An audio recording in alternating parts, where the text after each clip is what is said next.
How do I make a monthly budget without tracking every penny? Here's how.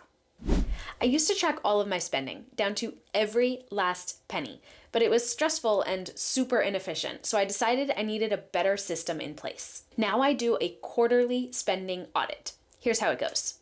First, I open up my cash flow spreadsheet.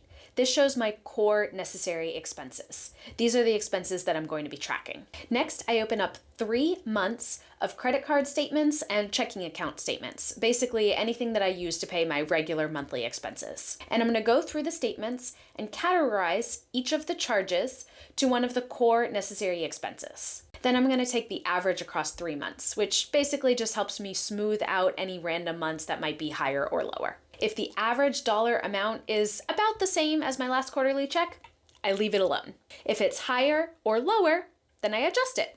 That's it. This gives me really good insight into my spending habits and if there are any categories that I need to decrease or increase. Also, I always keep a $1,000 buffer in my checking account in case there are any random months where my expenses are higher. Tracking my expenses this way helps me stay on top of my spending without the overwhelm of having to track every single purchase when I make it. This method is a lot simpler and more efficient, and it only takes me about 30 minutes every quarter, which makes it much more sustainable for me long term. So what do you think?